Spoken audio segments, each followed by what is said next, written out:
اشرح لي صدري ويسر لي أمري واحلل عقدة من لساني يفقهوا قولي أما بعد والعصر إن الإنسان لفي خسر إلا الذين آمنوا الصالحات صلوات پڑھے محمد وعلى محمد.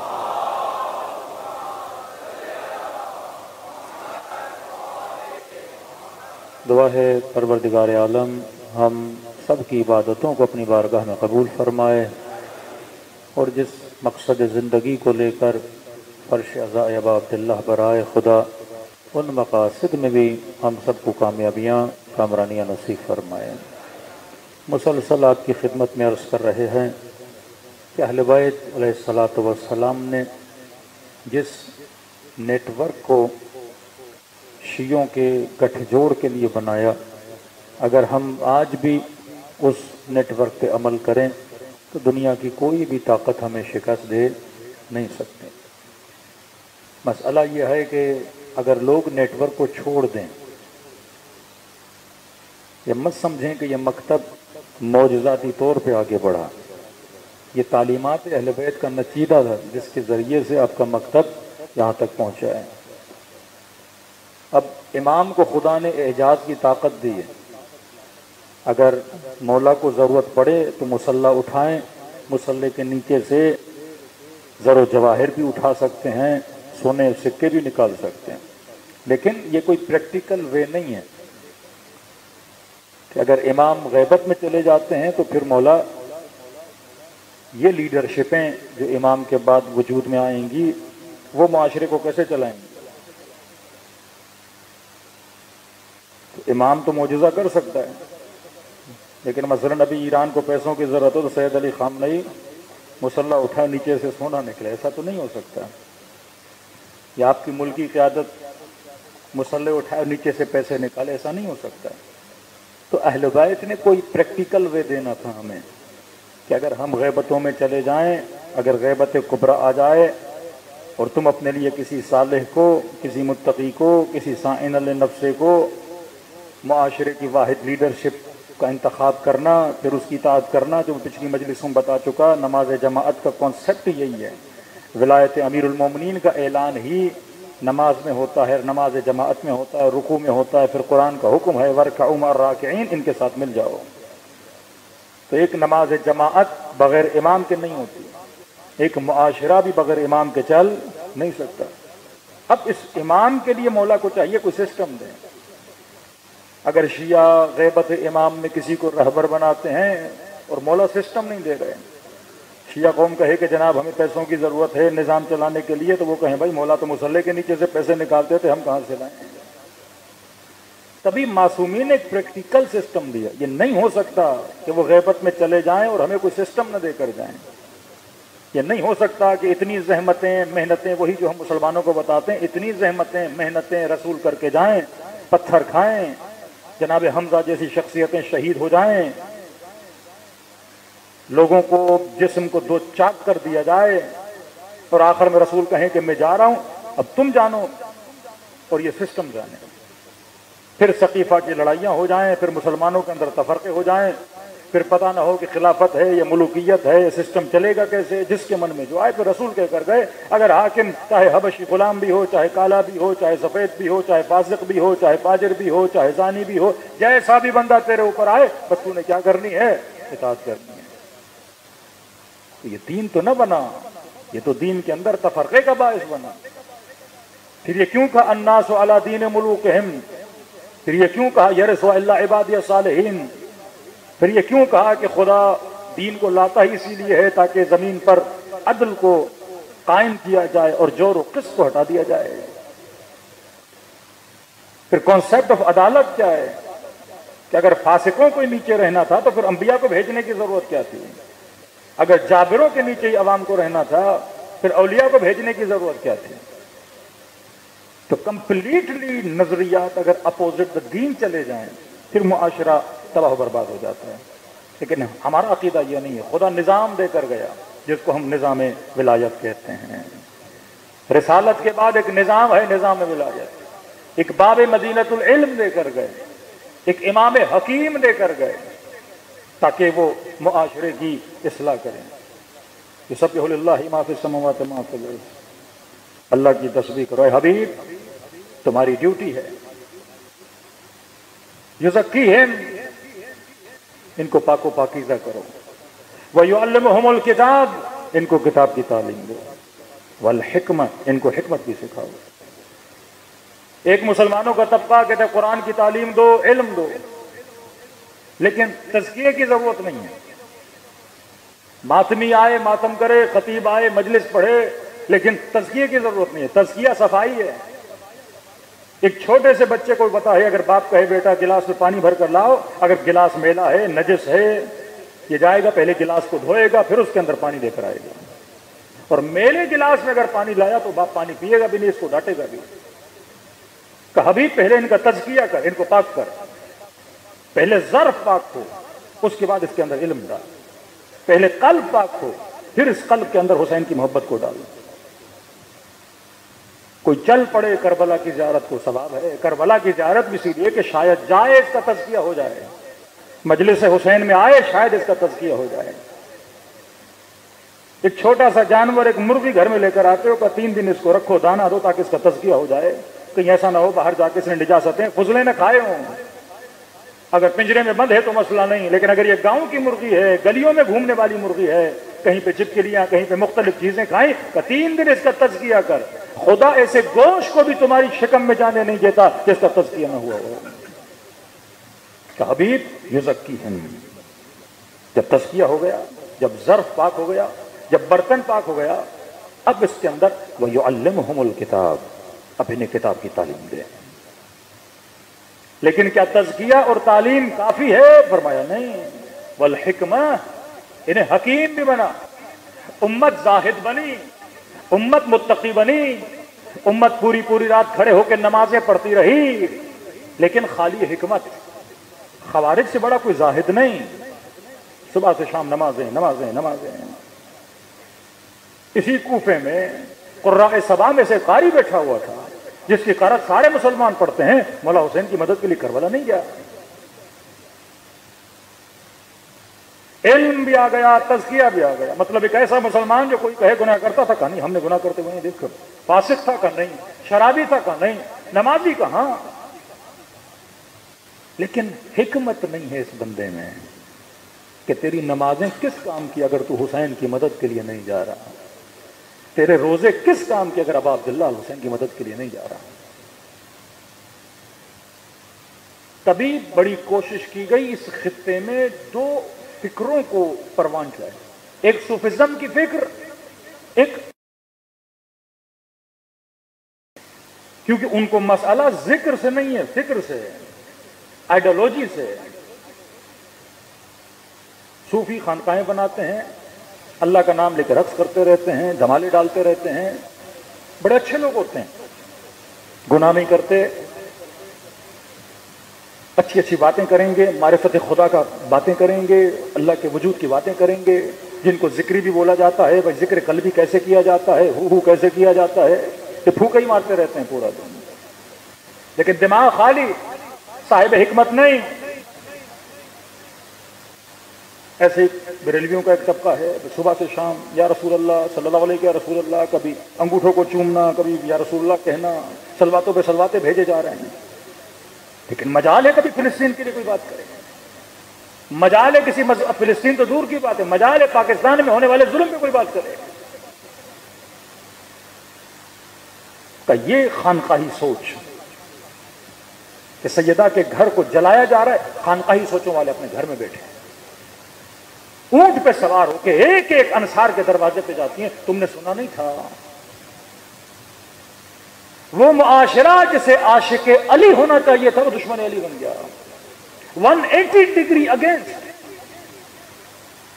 کہ جن سے محبت کرو تو تجھے جنت ملے، کہتا نہیں میں نے اسے قتل کرنا ہے، جن کی اطاعت تم پر واجب ہے انہی کے مقابلے میں آ کے کھڑے ہو گئے۔ یہ کون سا سسٹم تھا، یہ کون سی سوچ تھی جس نے معاشرے کو تباہ و برباد کر دیا؟ پر میں سب سے پہلے اصلاح فکر، نظام اہل بیت کو سمجھو، تو اہل بیت اس نظام کو بغیر کسی ترکیب کے چھوڑ کے نہیں جا سکتے، کوئی سسٹم آپ کو دے کر جائیں گے۔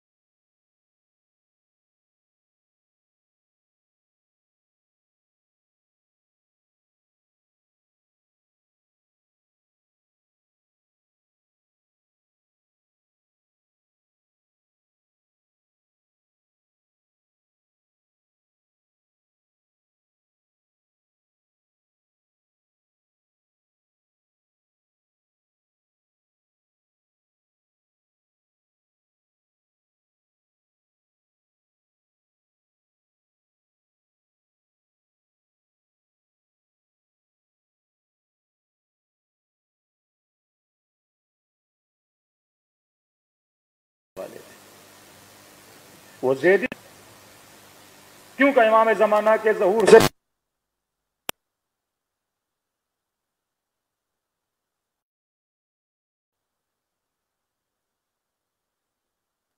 مدد کے لیے پہنچے گا، وہ کون ہوں گے؟ یمنی شیعہ ہوں گے۔ یہ فکر کہ ہم نے مکتب کا دفاع کرنا ہے، لیکن دوسری طرف لائے گا صرف ذکر کرو ذکر کرو ذکر کرو، کہ پاکستان میں ایک بحث چلے کہ مجالس میں اصلاحی گفتگو نہیں ہونی چاہیے، صرف ذکر کرو۔ اس دن کل میں نے تھوڑا اشارہ دیا تھا، آپ کے لیے کھولوں۔ میں نے کہا کہ رسول خدا کے زمانے میں ایک تو یہ میں دیکھوں رسول پہنتے کیا تھے، کھاتے کیا تھے، اس کو فالو کرنا 100% مشکل ہے، کیونکہ نہ ویسی سواریاں آج رکھ سکتا ہوں، نہ ویسا کھانا رکھ سکتا ہوں۔ ایک فکر یہ وہی صوفی فکر کہ امام حسن کے پاس آیا، حسن ابن علی آپ کا لباس، چھٹے امام کے پاس آپ کا لباس اچھا ہے، دیکھیے ہم نے آپ کے دادا کی سنت پہ عمل، آپ نے بہترین لباس پہنا اور سواریوں پہ جا رہے ہیں، ہمیں دیکھیے ہم آپ کے بابا کی نہیں کیا، ہولیوں کو کاپی کر رہے ہو۔ پر میں جیسا میرے بابا کا زمانہ تھا ویسا میرا زمانہ نہیں ہے۔ اس زمانے میں فقر بہت تھا، فاقہ بہت تھا، اور اسلام کا حکم ہے کہ غریبوں کے سامنے امیروں جیسے کپڑے نہ پہنا کرو۔ بابا حاکم تھے، حاکم نے رعایا کے ضعیف ترین طبقے والے کپڑے پہننے ہوتے ہیں۔ فرما میرا زمانہ کون سا زمانہ ہے؟ یہاں پہ لوگ مالی اعتبار سے بہت مضبوط ہو چکے ہیں۔ اگر کوئی بندہ کسی کراچی کے غریب علاقے میں رہتا ہے، 100 گز کے گھر ہیں، 70 گز کے گھر ہیں، لوگوں کے پاس بائکس ہیں، کسی کے پاس گاڑی نہیں ہے، اور اس غریب علاقے میں رہتے ہوئے بڑی گاڑی لے کے آئے اور جائے، کہ یہ حرام ہے۔ تم غریبوں کے دلوں میں کیا پیدا کر رہے ہو؟ حسرت پیدا کر رہے ہو۔ لیکن یہیں پہ اگر مومن کا گھر کسی پوش علاقے میں ہے، ڈیفینس میں ہے، پتہ نہیں ملیر کینٹ میں ہے، کسی بڑی اچھی جگہ پر ہے، اور وہاں کہے کہ مولانا میری سادگی ہے، ہم تو موٹر بائک لے کے چلیں گے، تو وہاں امیروں کی نگاہوں میں ذلیل ہو جاؤ گے۔ اگر استطاعت ہے اور وہاں گھر لینے کی استطاعت ہے تو اچھی گاڑی رکھو، تاکہ کوئی سواری کی وجہ سے تجھے ذلیل نہ کرے۔ کس معاشرے میں کس طرح رہنا ہے، یہ حکمت ہے اہل بیت علیہ الصلوۃ والسلام۔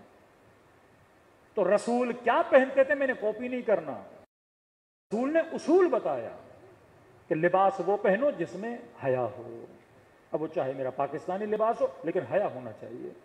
کھانا وہ کھاؤ جو طیب ہو، طاہر ہو۔ یہ نہیں کہ رسول خدا نے کہ بریانی نہیں کھائی تو بولیں بھی بریانی حرام ہے۔ کبھی نبی نے نہاری چکھی نہیں اور کراچی والے نہاری پہ نہاری، بھئی یہ حرام ہے۔ یہ قداست جو لوگوں نے باز لائی، اور آپ نظر آتا ہے مختلف فرقے آپ اسی پاکستان میں دیکھ سکتے ہیں، مٹی کے برتن اور عجیب عجیب حرکات اور سکنات۔ فرمائیے آری ہیں، یہ عقل سے خالی ہیں۔ ہم نے اصول اہل بیت کو فالو کرنا ہے، اصول اہل بیت۔ اب اہل بیت کی ذات میں 3 پہلو ہیں۔ ایک پہلو وہ کھاتے کیا تھے، پہنتے کیا تھے۔ دوسرا پہلو ان کے اصول کیا ہیں۔ تیسرا ان کی فضیلتیں، فضیلت ہے بدنی، ظاہری فضیلتیں۔ مثلا امیر المومنین نے شق القمر کیا، رسول خدا نے شق القمر کیا، چاند کے 2 ٹکڑے کر دیے۔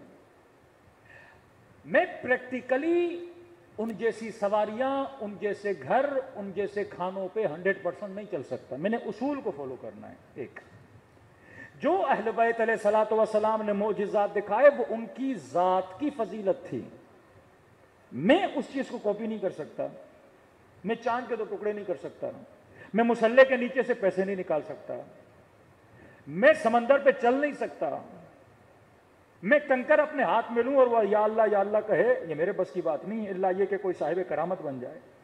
تو عموم الناس کے لیے اہل بیت کی فضیلتوں کو، جو فضائل خاص امامت ہیں، وہ علم لدنی رکھتے ہیں، میرے پاس نہیں، وہ شق القمر کرتے میں نہیں کر سکتا، وہ سورج کو پلٹا سکتے میں نہیں کر سکتا، اس کو بھی کاپی کرنا، 100% عمل کرنا، یہ فضیلت صرف علی کی ہے، امیر المؤمنین کی ہے، تم اس کو کاپی نہیں کر سکتے۔ وہ کون سی چیز ہے جو میں اہل بیت کی اپنا سکتا ہوں آج کے زمانے میں 100%؟ وہ ہے اہل بیت کے بتائے ہوئے اصول۔ نہج البلاغہ پڑھو، یہ تمہارے کام کی چیز ہے۔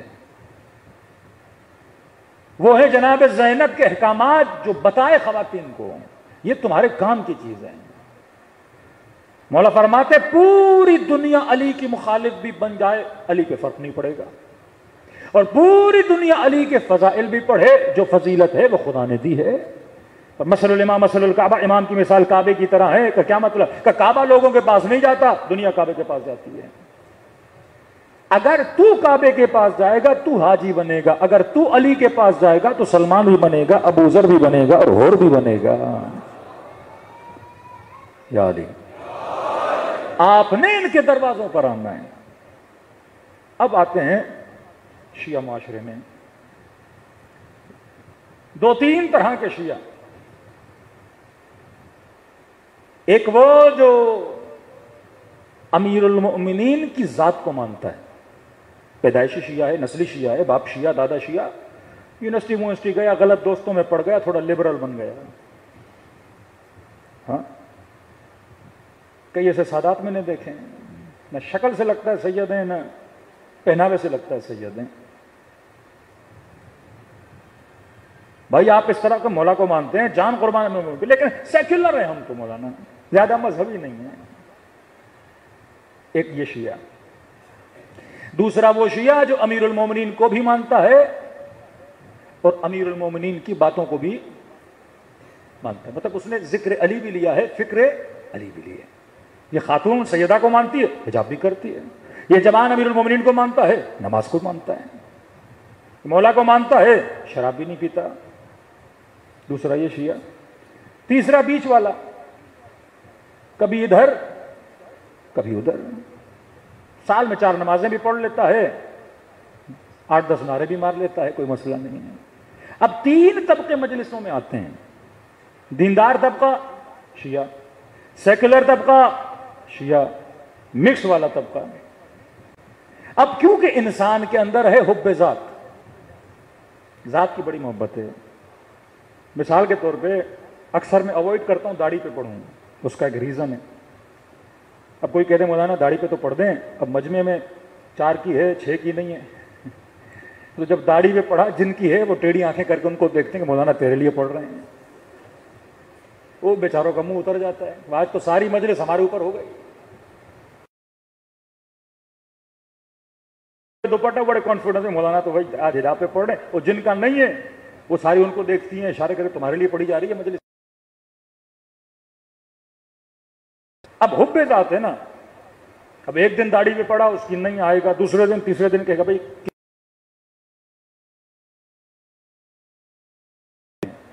یہ نہیں بتا کہ مولانا نے کہا کیا ہے۔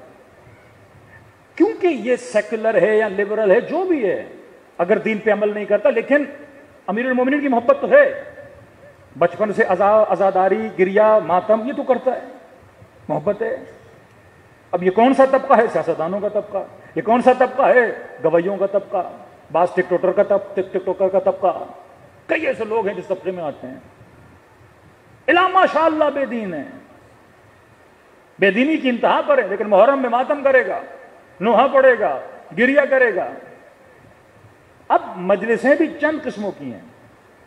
ایک وہ مجلس جس میں صرف امیر المومنین کا ذکر کیا جاتا ہے۔ اب جب علی کا ذکر کیا جائے گا، اس کا تعلق کس کے ہے؟ امیر المومنین سے۔ میرے ساتھ کوئی اس کا پریکٹیکل لینا دینا نہیں ہے کہ مولا علی نے خیبر فتح کیا، خندق فتح کیا، اتنی خیرات دے دی، شب ہجرت نبی کے بستر پہ سو گئے، بہادری کے ساتھ سوئے. یہ کس کی فضیلت ہے؟ امیر المومنین. اب مولا کس کا ہے؟ میرا. اور جب میرے مولا کی تعریف ہوگی تو میں کیا ہوں گا؟ خوش ہو جاؤں گا. ایک باپ کے 10 بیٹے ہوں، اگر صرف باپ کی تعریف کی جائے تو 10 کے 10 کیا ہوں گے؟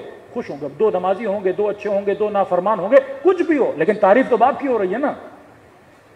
بھلے نافرمان بیٹا ہو، لیکن جب باپ کی تعریف ہو خوش ہو جائیں گے. اور یہیں پہ کہیں کہ ابا نے یہ کہا تھا کہ یہ والے بیٹے میں یہ چیز ہے اور یہ والے وہاں پہ کہیں اس چیز کو نہیں چھوڑو.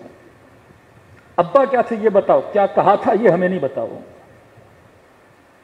تو جب صرف ذات امیر المومنین کی تعریف ہوتی ہے اس میں تینوں طبقے خوش ہوتے ہیں. متدین طبقہ بھی خوش ہوتا ہے، سیکولر طبقہ بھی خوش ہوتا ہے، مکس طبقہ بھی کیا ہوتا ہے؟ خوش ہوتا ہے.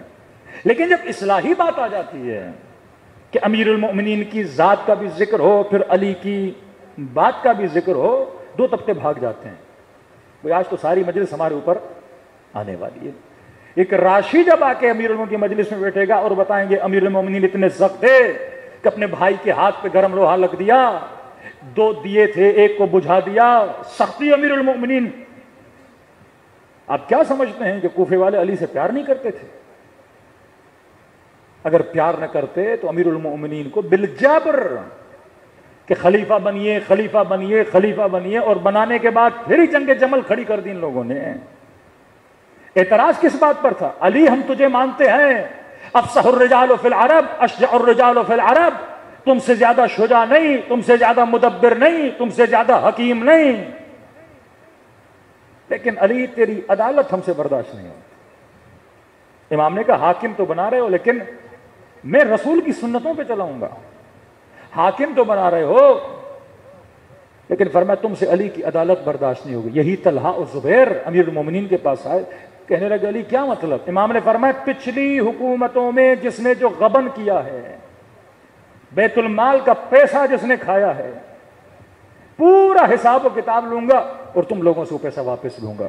کہنے لگے علی دیکھو ہم نے حکومت پہ لایا ہے، پچھلے حساب و کتاب کو چھوڑ دو، آپ کی حکومت میں اگر کوئی ہیرا پھیری کرے آپ اس کا سخت حساب لو. مولا فرماتے وہ امام کیسا جو پچھلا حساب چھوڑ دے. علی نے کہا تھا کہ عدل علی تم سے برداشت نہیں ہوگا.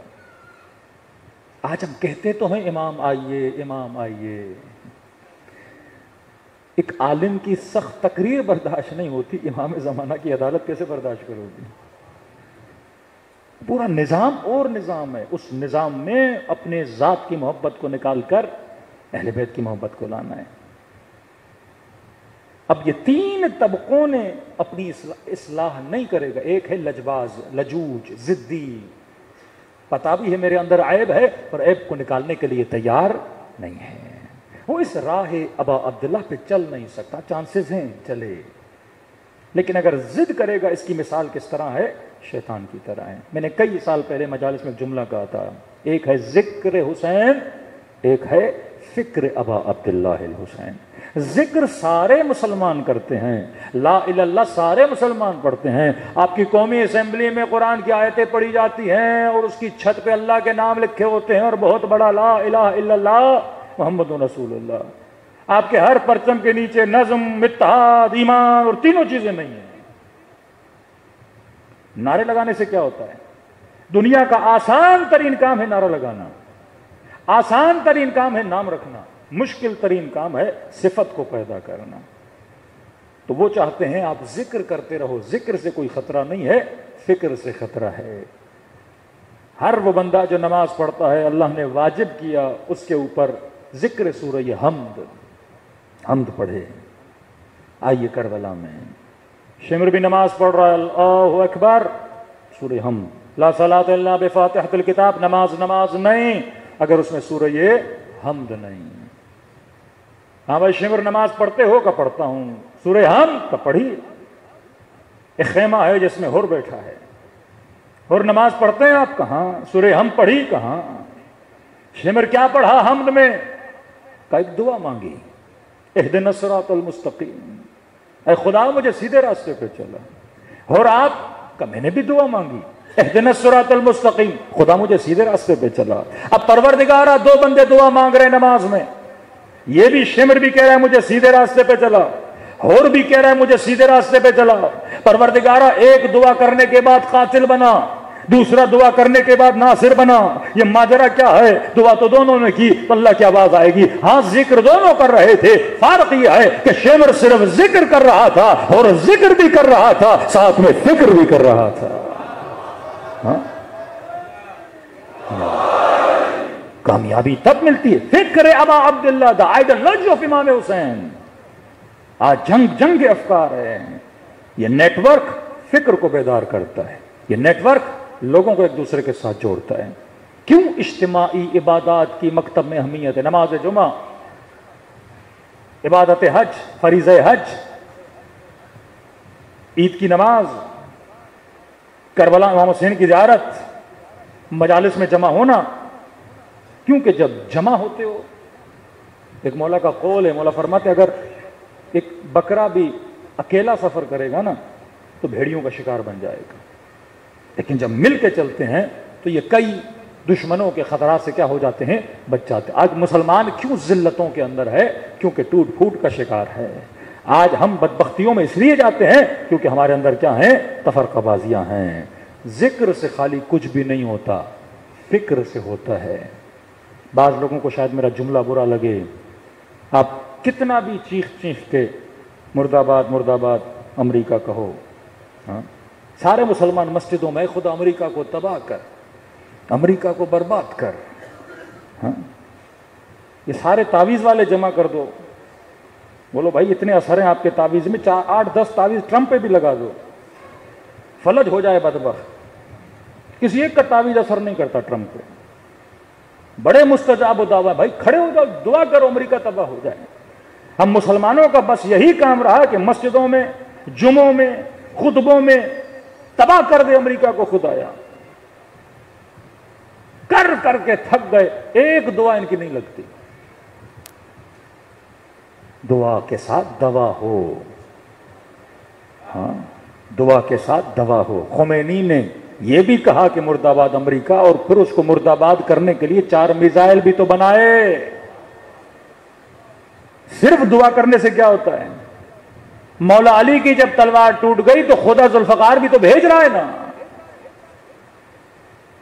تم نے اسلحہ بنایا کہ نہیں؟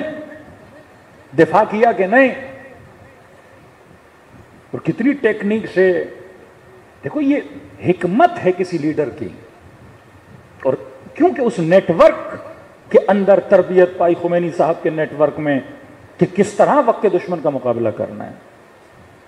ایک F-35 کوئی جہاز آپ لیتے ہیں, کوئی جیٹ, بلینز آف ڈالر کا ہوتا ہے, بلینز آف ڈالر.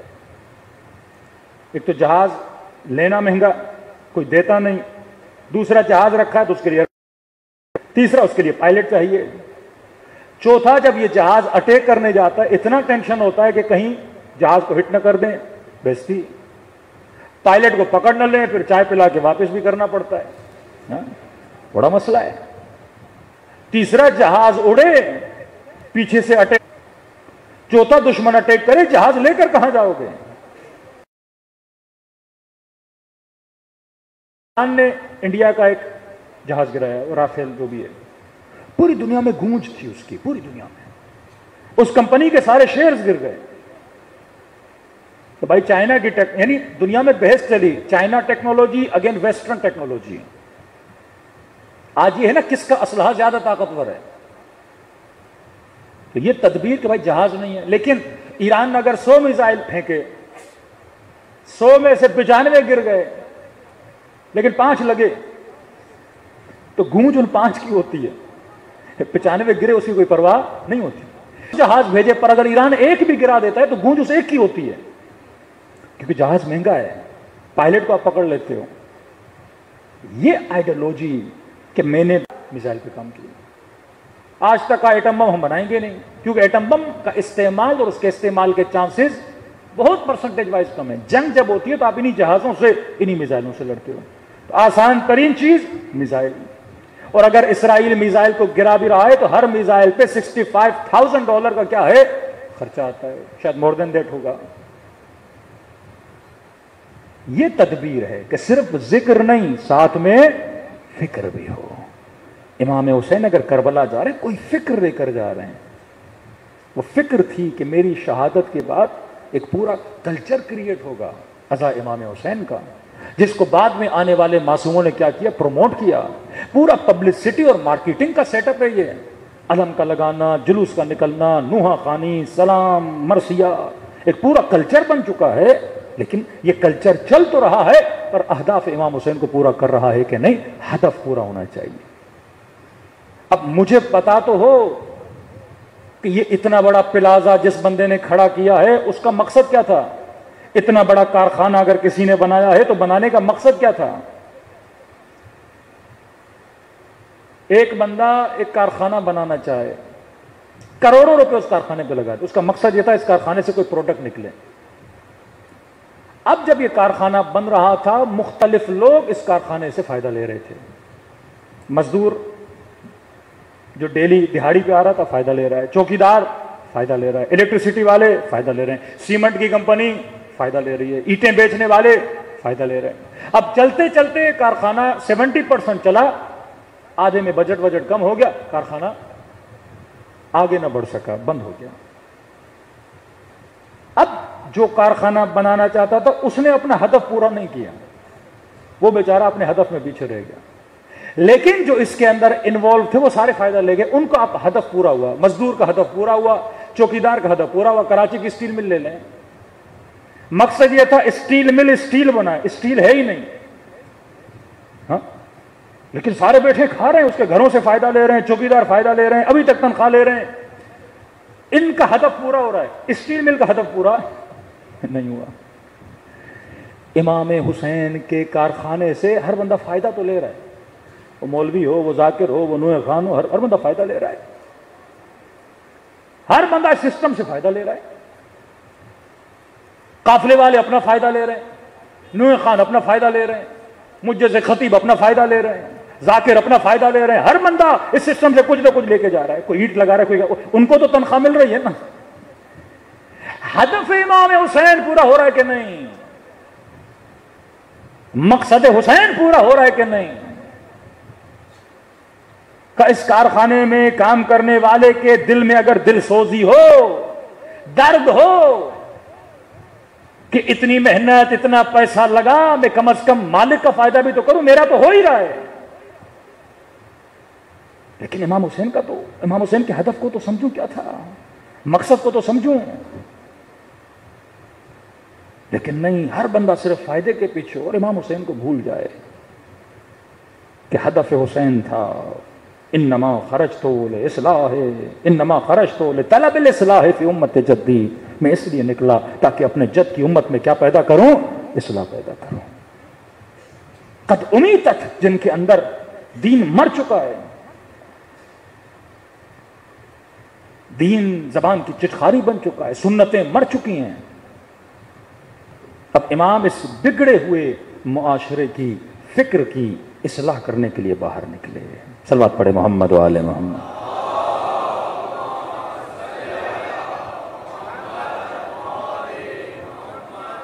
کسی نے کہا مولانا آپ نے پہلی مجلس میں بتایا تھا کہ افادیت، اس سسٹم کی افادیت آپ نے دو عین بتائے، دوسرے نہیں بتائے، کیونکہ ٹاپک یہاں کا نہیں تھا، میں نے صرف اشارہ کیا تھا.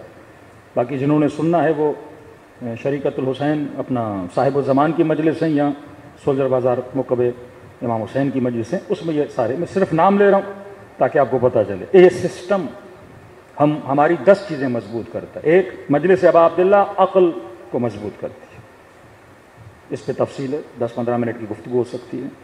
مجلس ابا عبداللہ آپ کو علم دیتی ہے. یہ نیٹ ورک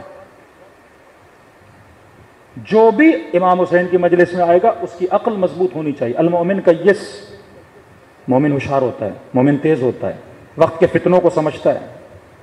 فتنے پہ ایک مجلس ہو سکتی ہے، یہ دیکھے کہ یہ بھی مجتہد ہے، یہ بھی مجتہد ہے، اس مجتہد کے دفتر کو ملک بند کر رہا ہے، دوسرے مجتہد کے دفتر کو سپورٹ کر رہا ہے.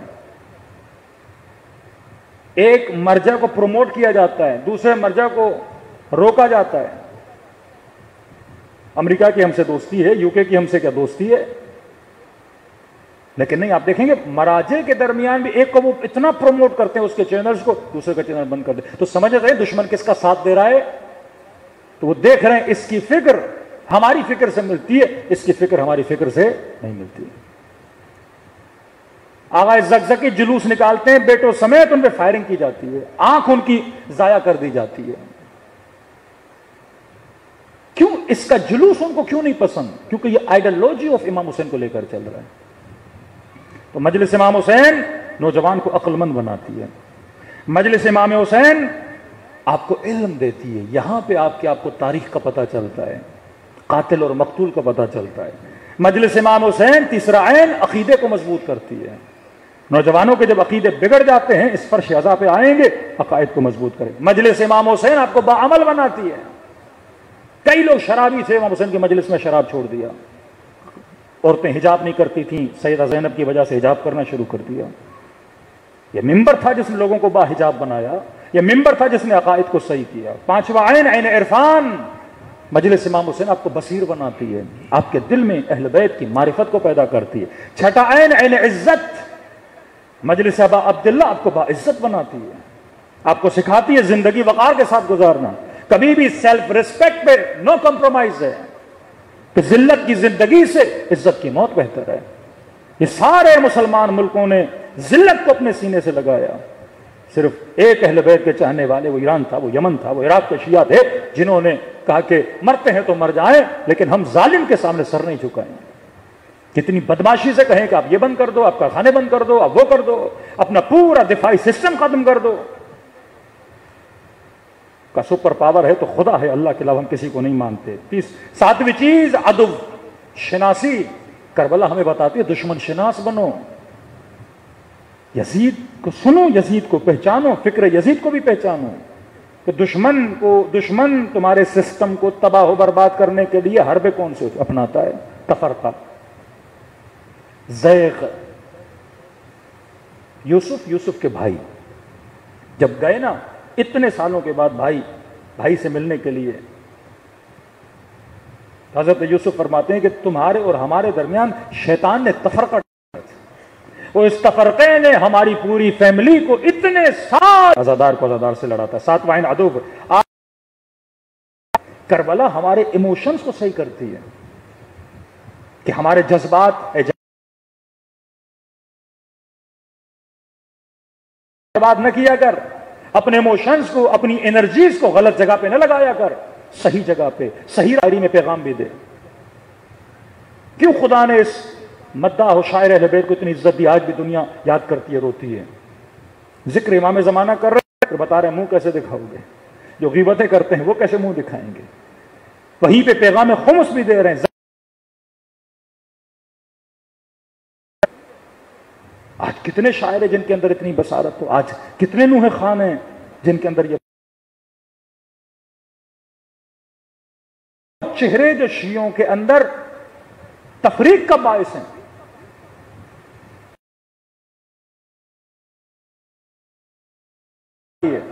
آج آپ کے بعض نوح خان ان کو اپنے نوحوں میں لا رہے ہیں، پروموٹ کر رہے ہیں۔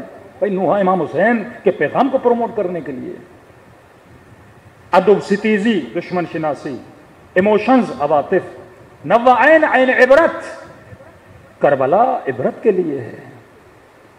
شہید مطہری کہتے ہیں اگر کربلا کے شمر کو پڑھو تو آج کے شمر کو پہچاننے کا حوصلہ رکھو۔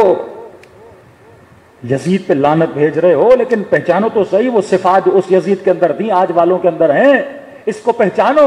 مقابلہ نہیں کر سکتے، کم از کم بچوں کو بتاؤ بیٹا یہ یزید ہے، اس سے محبت نہیں کرنی۔ تبرہ کا مقصد دشمن اہل بیت اگر آج بھی ہے کردار کے اعتبار سے، بچہ اس سے کیا کرے؟ دشمنی کرے گا تو اس کے قریب نہیں جائے گا۔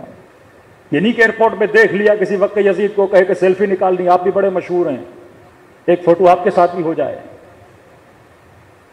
یہ تبرج جاہلی کا زمانہ کہ اس کو یہ تمیز ہونی چاہیے کہ میرے دل میں کشش کس کے لیے ہو۔ کوئی ایکٹر دیکھا سیلفی، کوئی کرکٹر دیکھا سیلفی، وہیں پہ کوئی مولوی دیکھا سیلفی۔ یہ سیکولرزم ہے کہ تمیز نہیں ہے مجھے کہ میں کس سے محبت کروں کس سے نفرت کروں، بس شہرت کے پیچھے، کمنٹس کے پیچھے، لائکس کے پیچھے۔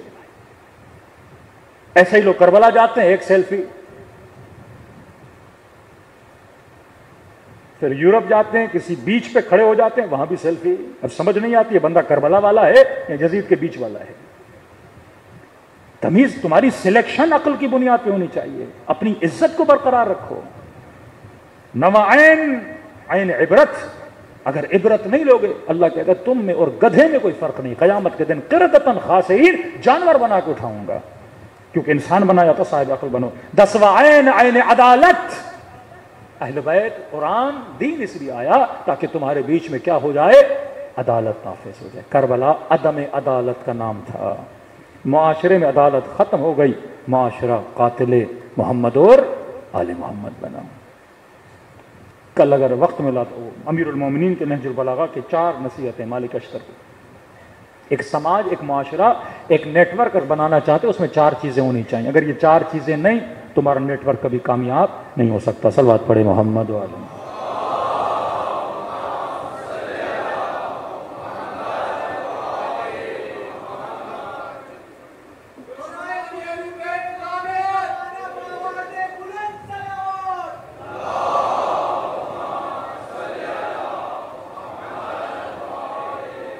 آپ لاکھ آگاہ رہبر کے قصیدے پڑھیں، لیکن راہ و روش رہبر پہ نہیں چلیں گے، افادیت نہیں ہوگی۔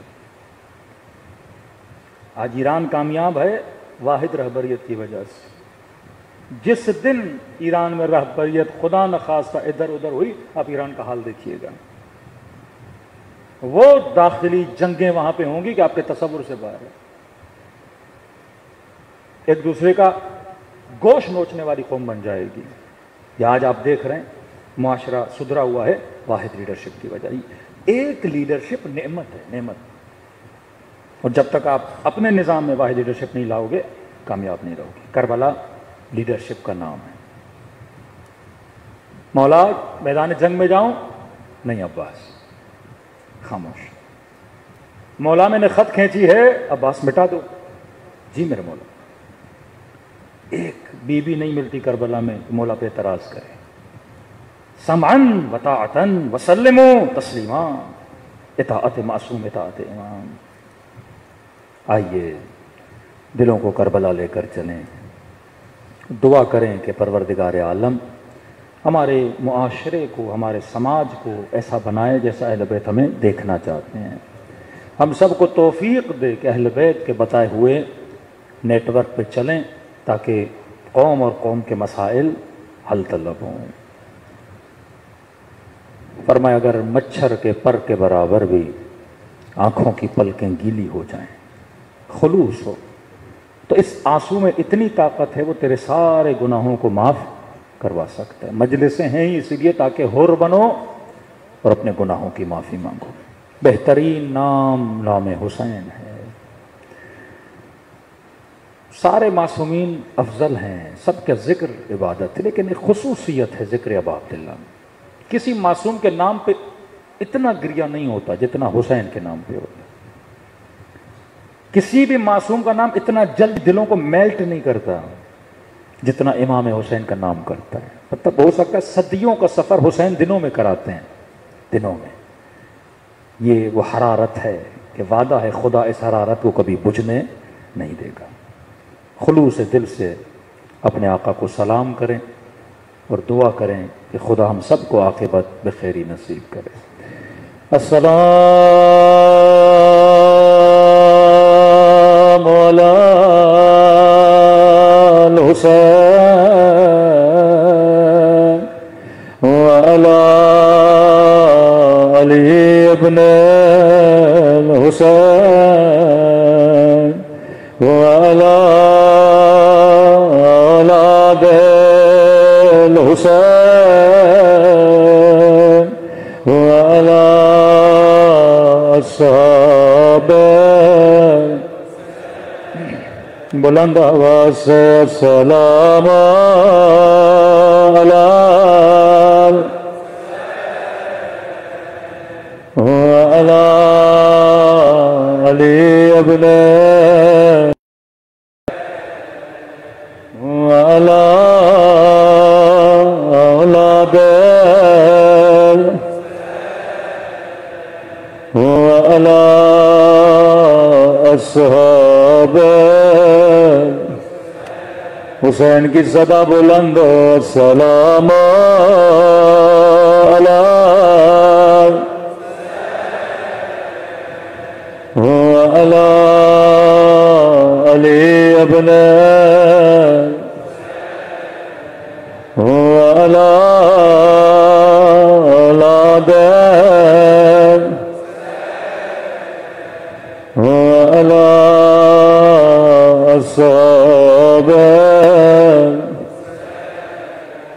میرا سلام ہو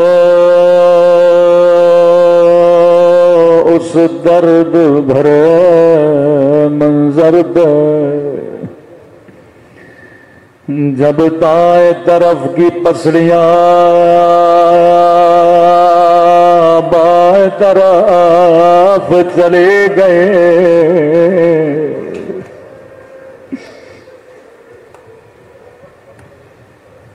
کئی ایسے زخم تھے جن پہ آل رسول نے بڑا گریہ کیا ہے، کئی ایسی مصیبتیں ہیں کہ جن کی آپس میں شباہتیں بہت ہیں، دو زخموں پہ اہل بیت نے بڑا گریہ کیا، صرف ایک دو معصوم نے نہیں، 12 کے 12 معصوموں نے گریہ کیا۔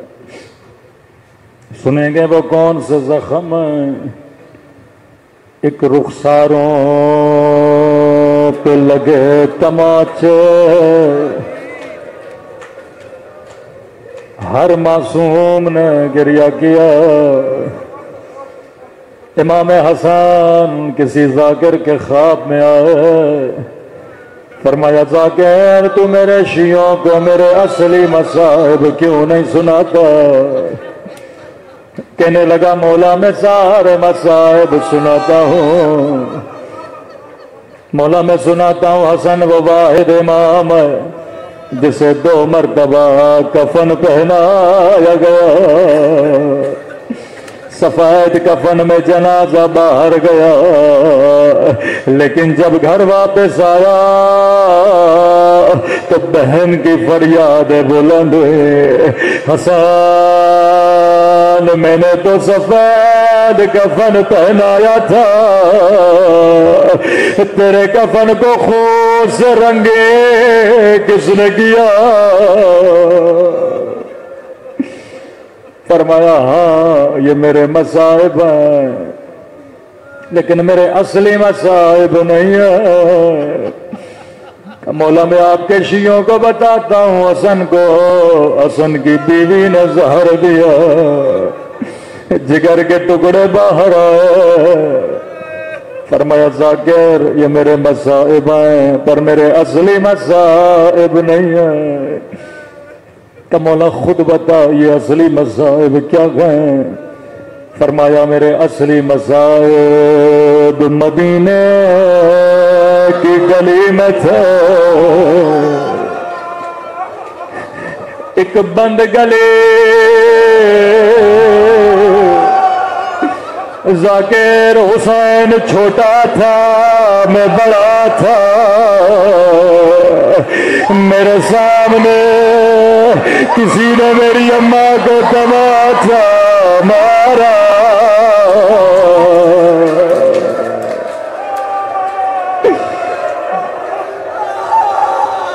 جب تک زندہ تھے خون روتے رہے،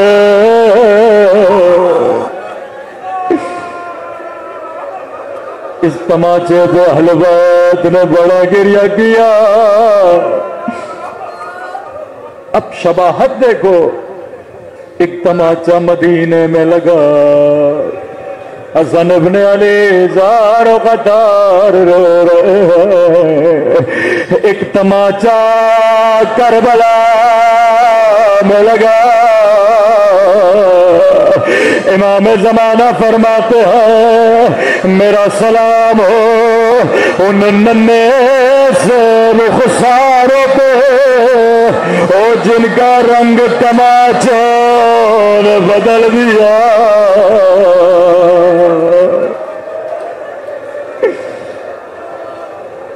4 سالہ بچے رو کے کہنے لگے میرے غریب الوطن بابا، میرے 3 دن کے پیاسے بابا، بابا ذرا آنکھیں کھولو، میں دادی کی شبیہ بن چکی ہوں۔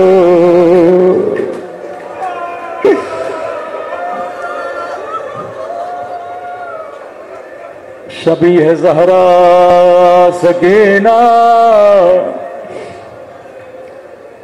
اس تماچے پہ اہل بیت بڑا روئے. دوسرا زخم جس پہ چھٹے امام 8ویں امام علی ابن ابی طالب ہر معصوم نے گریہ کیا. ایک رخساروں کے زخموں پہ دوسرا ٹوٹی ہوئی پسلیاں.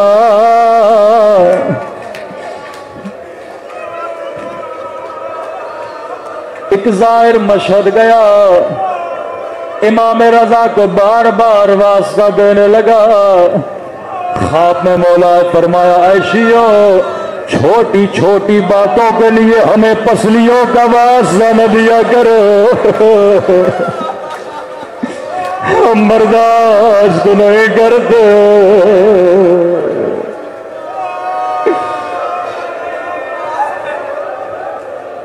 چھٹے امام کا زمانہ. ایک مومن دوڑا دوڑا آیا مولا فلاں مومن جو آپ کا چاہنے والا ہے اسے سزائے موت سنائی گئی. امام نے کہا جرم کیا تھا؟ کہ مولا گلی سے جا رہا تھا زمین پہ گرا. جب اٹھنے لگا اس نے آپ کی دادی کے قاتلوں پہ لعنت کی. سپاہیوں نے سنا سزائے موت دی ہے. مولا نے مصلی بچھایا اے خدا تجھے میری عزت کا واسطہ اس مومن کو گھر پلٹا دے. اثر دعا آزاد ہوا مولا کی خدمت میں آیا. مولا نے بوسہ دیا فرمائے مومن سینکڑوں لوگ زمین پہ گرتے ہیں لیکن کوئی میری دادی کو یاد نہیں کرتا. بتا تو نے کیوں یاد کیا؟ کہتا مولا جب میں گرا میری کمر میں چوٹ آئے. مولا پسلی ٹوٹی نہیں لیکن اتنی تکلیف تھی سانس لینا مشکل تھا. مولا مجھے یاد آیا زہرا کی پسلیاں توڑی گئے.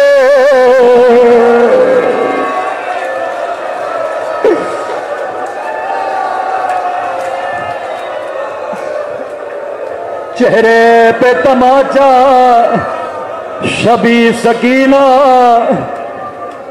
پسلیوں کے ٹوٹنے میں بھی کربلا میں ایک شبی ہے. سنیں گے شبی کا نام کیا ہے؟ اے خدا تجھے حسن کے یتیم قاسم کا واسطہ جس کے دائیں طرف کی پسلیاں بائیں طرف چلی گئے. بائیں طرف کی پسلیاں دائیں طرف چلی گئے.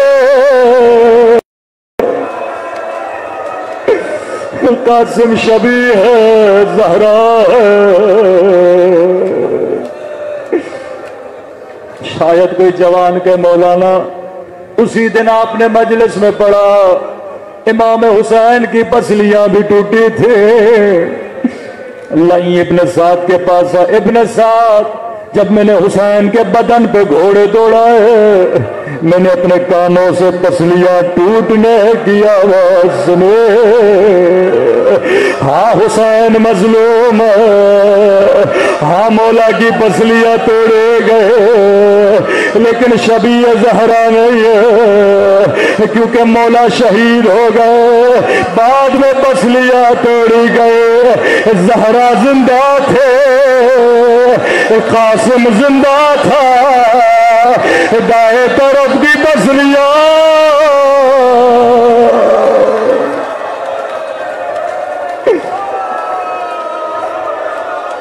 اکبر کو بھی نیزے لگے لیکن پسلیاں نہیں ٹوٹی.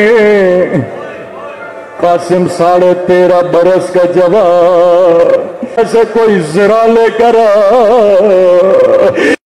پہ کوئی زرا نہیں آئے. کربلا کا واحد شہید ہے جو بغیر زرا کے میدان جس کی لاش کے ٹکڑے ٹکڑے ہو گئے. جو بھی شہید گھوڑے سے گرا اس نے حسین کو آواز دی۔ قاسم اتنا چھوٹا تھا، جب گھوڑے سے گرا آواز دی، اماں میں نے تیرے دودھ کی لاج رکھے، اماں میں گھوڑے سے گر گیا۔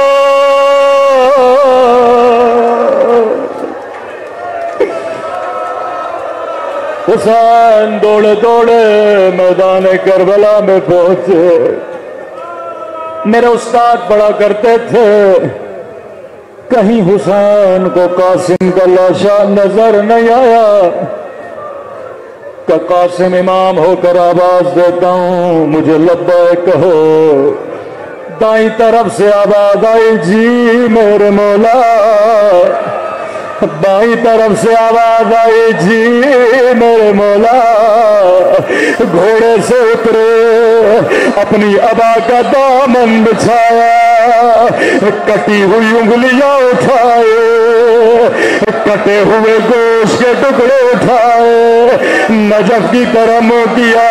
بابا علی خیبر فتح کرنا آسان ہے، لیکن یتیم کی لاش کے ٹکڑے اٹھانا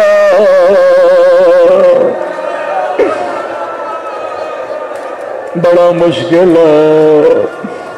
خیمے کے در پہ پہنچے، اما فضا ذرا بہن زینب کو بلانا، لیکن ماں کو نہ بتانا۔ بی بی زینب خیمے کے در پہ آئے، فرمایا بہن زینب قاسم کا لاشا لایا ہو۔ زینب نے کہا حسین، حسین تیرے ہاتھ تو خالی ہے، حسین لاشا کہاں ہے؟ فرمایا بہن زینب یہ جو گٹھڑی میری پیٹھ پہ دیکھ رہی ہے اس میں